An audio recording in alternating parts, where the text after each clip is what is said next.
कि महाराज ब्राह्मण और हरिजन छुआछूत बहुत होती है, क्या करना चाहिए?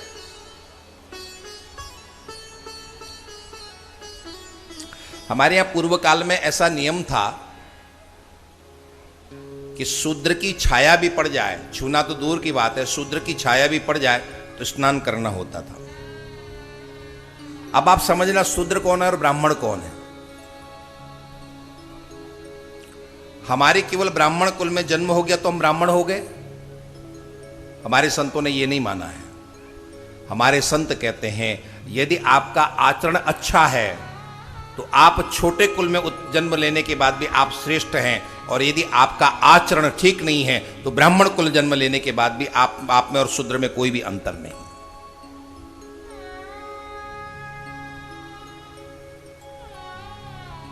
आपकी जाति आपका कल्याण नहीं करेगी, ध्यान रखना इस बात का।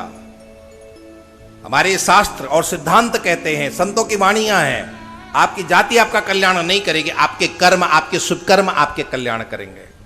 ब्राह्मण होने मात्र से आपका कल्याण होने वाला नहीं है, और यदि ब्राह्मण होने के बाद भी आपने सत्कर्म नहीं किए तो आपको बहुत बड़ा अपराध लगेगा, आप अपराध के भागीदार बनेंगे। ब्राह्मण कुल में जन्म लेने का मतलब है बहुत बड़ा दायित्व लेना हाथ में। ब्राह्मण होना कोई साधारण बात नहीं है। ब्राह्मण बहुत उच्च एक अवस्था है और उतना ही उच्च आपकी जिम्मेदारी भी है। लेकिन ब्राह्मण उच्च कुल में जन्म लेने के बाद भी यदि आपके आचरण ठीक नहीं है तो फिर आपकी बात बनने वाली नहीं, बनने की जगह और बिगड़ और जाएगी आपकी बात। ब्राह्मण कौन है, क्षत्रिय कौन है, वैश्य कौन है और हरिजन कौन है? हमारे यहां शास्त्रों ने कहा है ब्राह्मण कौन है, सत्वगुण जो प्रधान है वो ब्राह्मण है, जिसमें सत्वगुण की प्रधानता है वो ब्राह्मण है। क्षत्रिय कौन है, जिसमें सत्व मिश्रित रजोगुण है वो क्षत्रिय है। वैश्य कौन है, तमो मिश्रित रजोगुण की जिसमें प्रधानता है वो वैश्य है। और शूद्र कौन है, रजो मिश्रित तमोगुण जिसमें है वो शूद्र है। अब आप देख लो आप कौन में से आते हो।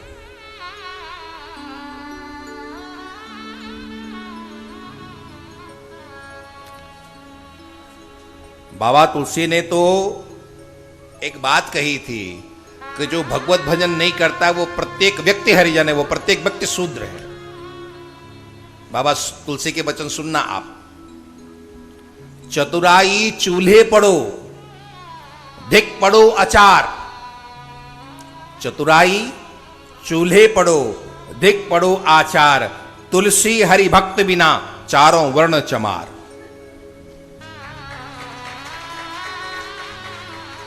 आपका ब्राह्मण कुल में जन्म है और उसके बाद भी आपके आचरण सही नहीं है और वहीं कहीं निम्न वर्ण में जन्म लिया व्यक्ति।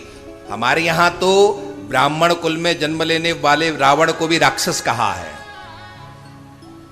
ब्राह्मण कुल में जन्म लेने वाले रावण को क्या कहा गया है? और ऐसा राक्षस कहा गया कि आज भी हम उसको जलाते हैं। रावण प्रतिवर्ष जलता है कि नहीं जलता दशहरे में? आप क्या जलता है रावण प्रतिवर्ष? रावण कौन था? ब्राह्मण। और ब्राह्मण अवध्य होता है। ब्राह्मण को जलाना तो छोड़ो, ब्राह्मण को थप्पड़ मारना भी अपराध है, लेकिन वो रावण उसको जलाया जाता है। राम जी ने उसको मारा था, रावण को जलाया है ना। और वहीं राम जी ने एक ब्राह्मण को मारा और राम जी एक भिलनी के घर में जाकर के बेर खाते हैं, जूठे बेर खाते। वो कौन थी? सबरी थी। सबरी ब्राह्मण नहीं थी। सबरी कौन थी? भिलनी जाति थी, भिलनी जाति की थी वो, जो स्पर्श जिनको स्पर्श नहीं किया जाता, जिनकी छाया भी पड़े तो नहाना पड़ता था, वो उस रूप में वो भिलनी थी। लेकिन राम रावण के महल में नहीं गए हैं। राम कहां गए हैं? भिलनी की झोपड़ी में गए। रामा रामा रटते रटते बीती रे उमरिया, रघुकुल नंदन कब आओगे भिलनी की झोपड़ी। राम उस भिलनी की झोपड़ी में गए, रावण के महल में नहीं गए। रावण ब्राह्मण था, भगवान ब्राह्मण के यहां नहीं गए हैं, भगवान भिलनी के यहां गए हैं। हमारे यहां आपको जाति से श्रेष्ठ नहीं कहा गया कि आपकी जाति ऊंची है तो आप श्रेष्ठ हो गए। नहीं, आपके आचरण श्रेष्ठ होने चाहिए। रैदास जी का नाम आप सब लोगों ने सुना कि नहीं सुना? रैदास जी का नाम सुना है ना? रैदास जी कौन थे? चर्मकार थे, चमार थे रैदास जी महाराज। लेकिन भगवत भजन करते करते ऐसी ऊंची स्थिति में थे कि बड़े बड़े संत उनसे सत्संग करने के लिए आया करते थे, उनसे दर्शन करने के लिए आया करते थे। और उनका वो पात्र जिसको कठौता कहते हैं बहुत गंदा होता है, जिसमें चमड़े को भिगो करके फिर जूते बनाए जाते हैं। और कहा जाता था कि उस कठौती में भी उनके यहाँ गंगा का वास था। मन चंगा तो कठौती में गंगा। ब्राह्मण होने का अभिमान करने से आपकी बात नहीं बनेगी, ध्यान रखना इस बात का। क्या ब्राह्मण है तो आप अभिमान करो। हरिजन को छूना मना इसलिए था, हरिजन का शूद्र का मतलब क्या है? जो तमोगुण में है, जो नकारात्मक विचारों में है, वो शूद्र है। और ब्राह्मण का मतलब क्या है? ब्राह्मण का मतलब है सत्वगुण में रहने वाला, हमेशा आप संध्या बंदन करने वाला, गायत्री जप करने वाला, पवित्रता पूर्वक रहने वाला। और आज भी है, आप यदि पवित्र हैं और कोई अपवित्र व्यक्ति की छाया भी आप पर पड़ती है तो पवित्र व्यक्ति को पता चल जाता है कि ये अपवित्र व्यक्ति है, क्योंकि उसकी छाया बता देती है वो कैसा है। इसलिए मना था छाया पड़ना भी। आज तो हम लोग केवल लकीर के फकीर रह गए हैं, केवल हम लोग लकीर पीट रहे हैं। ब्राह्मणत्व तो कहां रह गया है? रह गया ब्राह्मणत्व? ब्राह्मण देता हूं क्षमा करना, है ना। लेकिन मैं दुख के साथ कह रहा हूं कि सबसे ज्यादा पतन ब्राह्मणों में हुआ है। ब्राह्मणों में चोटी रखना बंद कर दिया है, गायत्री मंत्र जपना बंद कर दिया है, संध्या बंदन करना बंद कर दिया है। तो आप अपने पतन के स्वयं कारण। बाबा हमारे संतों ने लिखा है, बाबा सूर्य ने कहा था, भला कौन है? सोई भलो जो राम गुण गावे, सोई भलो जो राम गुण गावे, सोई भलो जो राम गुण गावे, सोई भलो जो राम गुण गावे। स्वपच प्रसन्न होय बड़ सेवक, स्वपच प्रसन्न होय बड़ सेवक, बिन गोपाल द्विज जन्म न भावे, बिन गोपाल द्विज जन्म न भावे।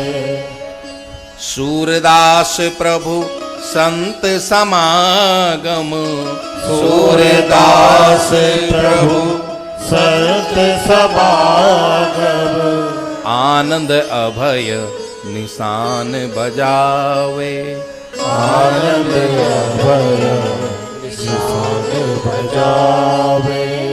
सोई भलो जो राम गुण गावे, सोई भलो जो राम गुण गावे। स्वपच सबसे नीचा होता है, लेकिन वो स्वपच भी यदि राम राम करता है, उसका आचरण ठीक है, तो संत कहते हैं कि भगवान उस स्वपच से प्रसन्न होते हैं। और ब्राह्मण भी यदि कुमार्ग पर चलने वाला है तो भगवान उससे प्रसन्न नहीं होते। ब्राह्मण के 6 कर्म यहां पर बताए गए हैं हमारे शास्त्रों में। ब्राह्मण के 6 कर्म हैं।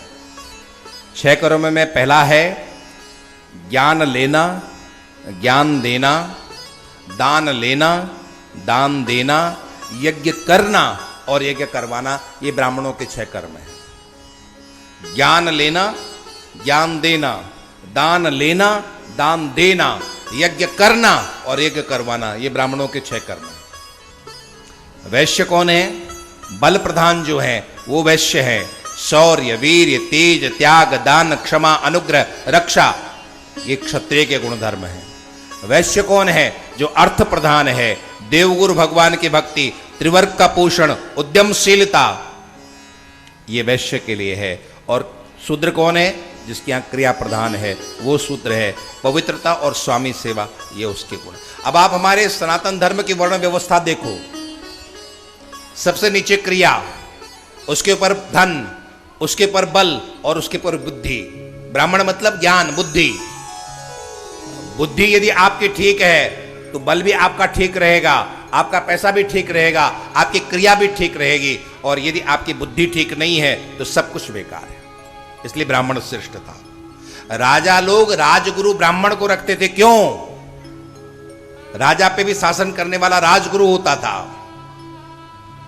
हमारे यहां वेदों में वर्णन है, राजा जब यज्ञ करता था तो अवभृत स्नान के बाद वो कहता था अदंड्योस्मि अदंड्योस्मि अदंड्योस्मि, मुझे कोई दंड देने वाला नहीं है, मुझे कोई दंड देने वाला नहीं है, मुझे कोई दंड देने वाला नहीं है।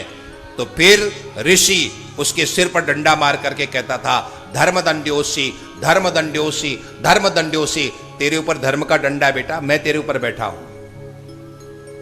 तू सबके ऊपर बैठा है, लेकिन तेरे ऊपर कौन बैठा है? मैं बैठा, ब्राह्मण बैठा है।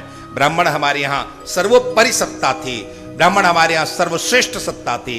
लेकिन दुर्भाग्य से आज सबसे ज्यादा संघर्ष यदि कोई कर रहा है तो ब्राह्मण ही कर रहा है, नहीं कर रहा है? सबसे ज्यादा संघर्ष ब्राह्मण कर रहा है। और मैं समझता हूं जहां तक इसका जिम्मेदार ब्राह्मण स्वयं है। आप तपोधन बनो, आप यदि तपोधन जिस दिन बन जाओगे उस दिन बात आपकी बन जाएगी।